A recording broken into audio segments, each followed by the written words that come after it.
सभी सामान्य शिक्षक संकुल साथियों को नमस्कार। सामान्य साथियों, आज की इस वीडियो में हम बात करेंगे कि हमारे शिक्षक संकुल साथी 21 जनवरी 2025 को आयोजित होने वाली शिक्षक संकुल बैठक का कार्यवत कैसे लिखें, अर्थात बैठक का अभिलेखीकरण अपनी संकुल बैठक पंजिका में भी कैसे करें। क्योंकि साथियों, डीसीएफ भरते समय उन्हें इसी कार्यव्रत का फोटो लेकर डीसीएफ में अपलोड करना होता है। इसके साथ ही शिक्षक संकुल साथी अपना डीसीएफ भरते समय डीसीएफ में इस माह की मीटिंग के 5 एक्शन पॉइंट्स या 5 एक्शन आइटम्स क्या लिखे। साथियों, इसके साथ साथ इस वीडियो में हमारे शिक्षक साथी जान पाएंगे कि इस बार उन्हें संकुल बैठक में किन बिंदुओं पर प्रस्तुतिकरण करना होगा तथा कौन से बिंदुओं पर साथियों चर्चा की जानी है। साथियों, ध्यान रखें, प्राथमिक स्तर अर्थात कक्षा 1 से 5 में पढ़ाने वाले शिक्षकों तथा उच्च प्राथमिक स्तर अर्थात कक्षा 6 से 8 में पढ़ाने वाले शिक्षकों के लिए अलग अलग एजेंडा बिंदु दिए गए हैं, जिनके आधार पर उनकी बैठक आयोजित होगी। साथियों, इस वीडियो को प्रेषित करने का मेरा उद्देश्य है कि मेरे शिक्षक संकुल साथियों को एक शानदार संकुल बैठक आयोजित करने में सहयोग मिल सके। आप साथियों इस अभिलेखीकरण के बीच बीच में स्क्रीनशॉट ले ले, मेरे द्वारा इसे डिस्क्रिप्शन बॉक्स में भी साथियों कॉपी पेस्ट कर दिया गया है, आप वहां से भी साथियों देख सकते हैं। तो साथियों, अब देख लेते हैं कार्यव्रत को, और इसी के बाद कार्यव्रत के बाद साथियों यहाँ मैं डीसीएफ भरने में जो आपको सहायक 5 एक्शन पॉइंट है वो भी साथियों यहाँ पर मैं संलग्न करूंगा। तो साथियों देख लेते हैं अब कार्यव्रत को। इस बार जब मीटिंग आयोजित हुई है तो पहले बिंदु पर बात हुई है, सबसे पहले टीम बिल्डिंग से संबंधित एक उत्साहवर्धक गतिविधि आयोजित की गई है, जिसमें 2 ग्रुप बना दिए गए हैं शिक्षकों के, और उसमें शिक्षकों के पास जितने भी संसाधन थे, उनके पास पेन था, उनके पास मफलर था, उनके पास कैप था। तो इस तरह की जो भी सामग्री उनके पास थी, उन 2 ग्रुप से कहा गया कि भाई आप कक्षा से बाहर आ जाइए और इनको एक पंक्ति में रख दीजिएगा, एक रेखा बना लीजिएगा, एक लाइन बना लीजिएगा।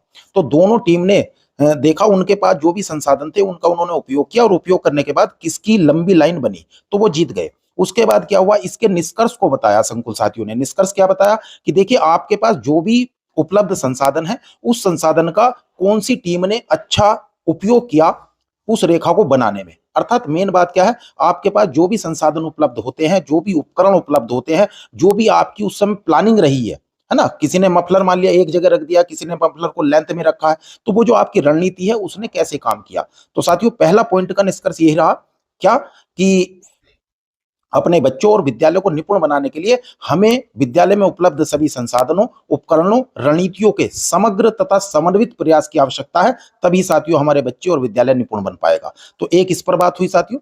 दूसरा, जो भी बेस्ट प्रैक्टिस रही है, बेस्ट एकेडमिक प्रैक्टिस पर चर्चा की गई है। शिक्षकों द्वारा गत माह अपनी कक्षा में की गई 3 उत्कृष्ट गतिविधियों को लिखा गया है, सभी के साथ साझा किया गया था, और आगामी माह में अपनी कक्षा के लिए 3 गतिविधियों का चयन भी किया गया कि अगले माह हम 3 इन सर्वश्रेष्ठ गतिविधियों को अपनी कक्षा कक्ष में लागू करेंगे।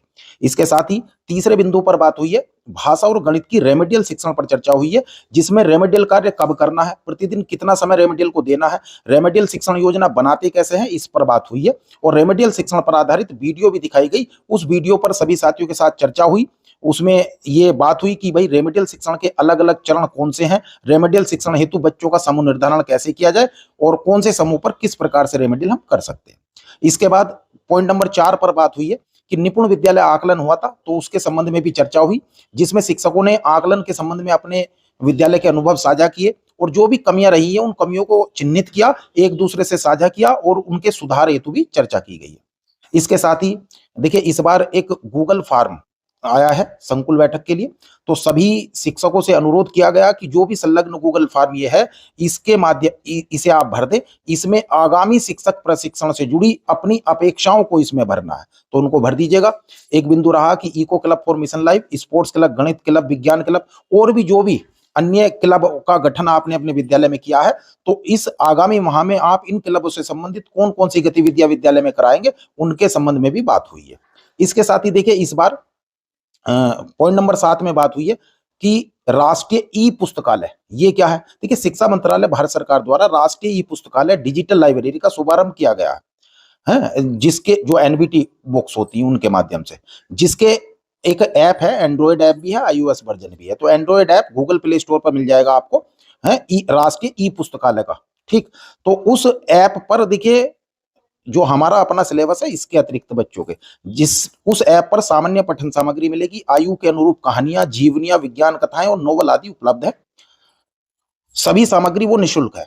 तो वहां पर देखिए हमने क्या किया है, जो डिजिटल लाइब्रेरी है इसके उपयोग करने हेतु बच्चों को प्रेरित करेंगे, शिक्षकों को प्रेरित करेंगे।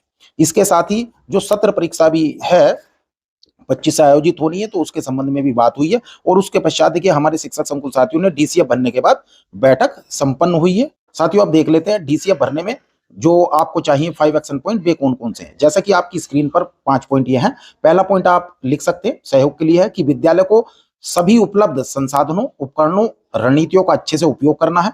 दूसरा, भाषा और गणित में रेमेडियल शिक्षण पर फोकस कर बच्चों के सामने आ रही चुनौतियों का समाधान करना है।